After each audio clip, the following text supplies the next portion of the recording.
Hi friends, we are doing the seam allowance and pivoting sample. This is 9th grade sewing, and we're going to do our seam allowance and pivoting sample. I have a 5" by 5" square fabric. I actually have two 5" by 5" squares of fabric. This machine does better when it goes on double thickness at a time, and so we're going to do two of them at a time so that it's nice and secure and it's easily done properly and precisely. So the first thing we're going to do is we are going to do a 1/4" seam allowance in a square all the way around our sample fabrics. So the 1/4" seam allowance is on the outside of the presser foot. So I'm going to line up the edge of my fabric with the edge of my presser foot. I don't want any fabric hanging off the edge over here. I want it to be exactly in line as much as I can with the edge of the presser foot. We're starting about a 1/4" away from the edge of the fabric back here, and we are going to back stitch to begin with so that it secures our stitches into place. So we're going to go forward 3 stitches, press and hold the reverse button. The reverse button on my machine is right here. Press and hold the reverse button. It'll go backwards 3 stitches. And then I'll let go of that and it'll start going forward again. Now the whole time we're going to keep the edge of this presser foot on the edge of the fabric, and that will keep our seam a nice precise 1/4" away from the edge of the fabric. A seam allowance is the distance between the edge of the fabric and the seam that you're sewing. And so the 1/4" seam allowance is a 1/4" between the edge of the fabric and the seam that you're sewing. So I'm going to keep it there nice and precise all the way to the corner. And I just kind of have to direct that and guide it. If it's getting off, I have to guide it back to be right along the edge. I'm going to guess about where a 1/4" is. It's about where the inside of the presser foot, and this is on my machine, on the inside of that presser foot, it's where that metal U, the bottom of the U is right there. Okay, I'm gonna put my needle down. This is for a pivot. I'm going to put my needle down into the fabric so that I can pivot the fabric and go that way and have a nice crisp corner right there. So my needle is down. I've turned my hand wheel toward me to put my needle down. I'm going to lift up my presser foot and rotate my fabric, put my presser foot back down. And if I was off here, if I was too far or if I was not far enough, I would leave my needle down and just go back. And then if I needed to back up a stitch, I would. If I needed to go forward a stitch, I would. This is pretty close. It's really like very minimally off. And so I'm just going to lead it to the right spot as we start here. So I've rotated it, put my presser foot back down, and now I'm going to stay on the 1/4" seam allowance, which is right on the edge of the presser foot, all the way down to the next corner. Then we're going to repeat our pivot. Needle down into the fabric, lift the presser foot, rotate, presser foot back down, and go straight. Again, you can adjust, go forward or backwards, turn it back and go forward or backwards if you were off.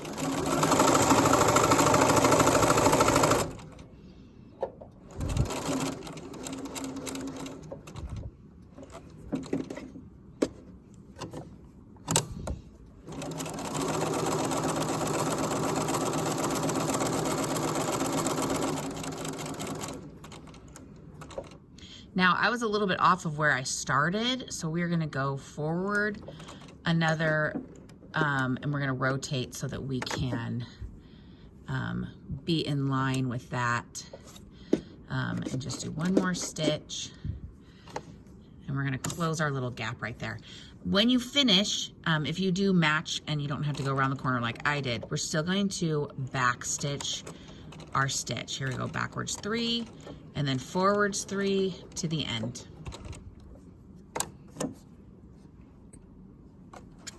Now you can see that it's a nice even 1/4" away from the edge all the way around with a back stitch at the beginning and a back stitch at the end.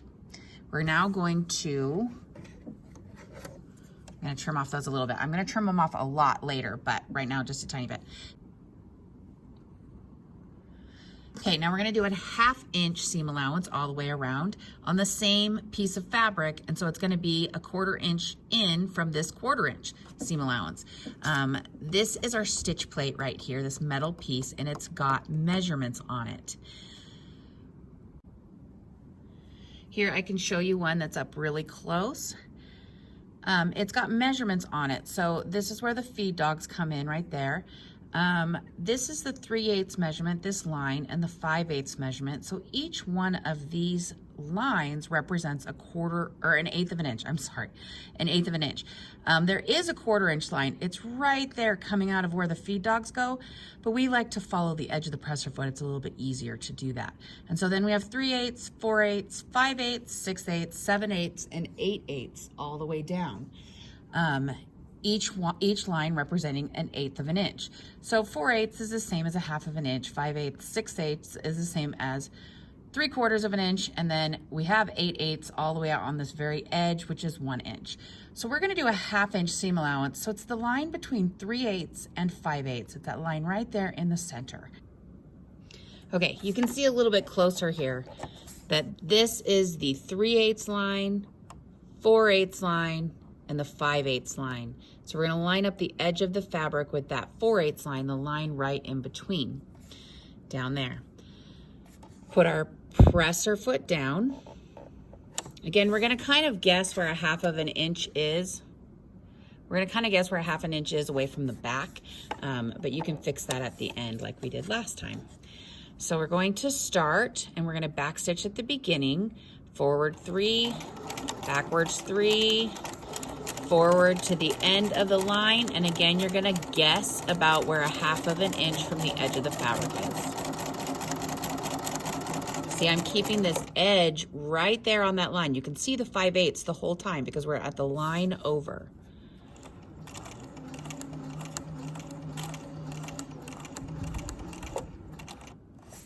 I think I went too far, but we'll see.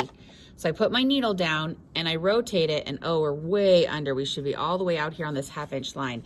So I'm going to turn it back, and I'm gonna go backwards a stitch. I'm gonna change it so that my needle stays in the down position when I stop, and that'll make it a little easier too. So we're gonna go backwards. I think 2 stitches might be too much, but we'll see. Nope, that was right about it. Here we go. There we're on the 1/2 inch seam allowance right there. And I did go over a little bit, but you can see that we're in line now. And so now we can go forward to the end.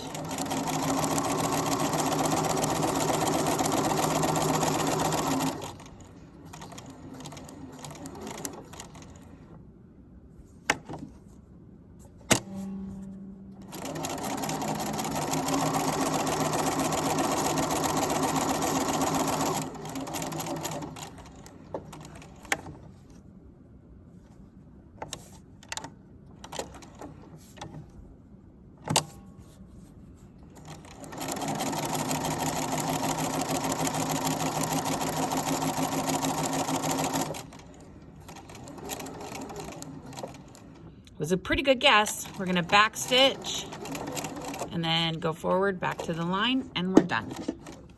So then that is a 1/2 inch seam allowance all the way around the edge. It's a nice even 1/4 inch from the edge, and then another 1/4 inch, which equals a 1/2 inch. You can see that I did mess up there. I went too far, but I backed up to be able to do it, to get back to the spot where I needed to go. The next one on the assignment is the 5/8 seam allowance. So we just did the 1/2 inch. The next one over is 5/8 of an inch. So we're gonna put the edge of our fabric on the 5/8 of an inch. It's gonna be a lot closer. It's not gonna have that even 1/4 inch spread like it did before, because 4/8 and 5/8 is only an 1/8 of an inch apart. So they are gonna be much closer. Okay, we're gonna start out with the back stitch, forward 3, backwards 3, and then we're gonna go forward to the corner.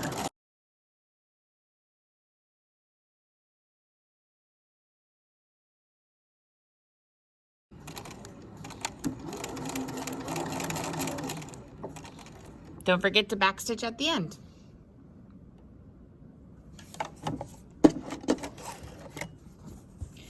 And there we go, there's a nice 5/8 inch. So we have a 1/4 inch, a 1/2 an inch, and 5/8 inch. We're gonna trim these threads so they don't get in the way for our next and last one.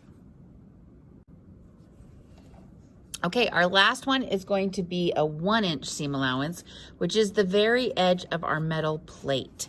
So we're going to kind of guess where 1 inch is from this back side back here. And then we're gonna line up our edge of our fabric on the edge of that plate. And we're gonna start right there. So we're lined up over here, and we're gonna do a back stitch to start with, and we're gonna pivot the corners and go all the way around at 1 inch, just like we did with the rest of it.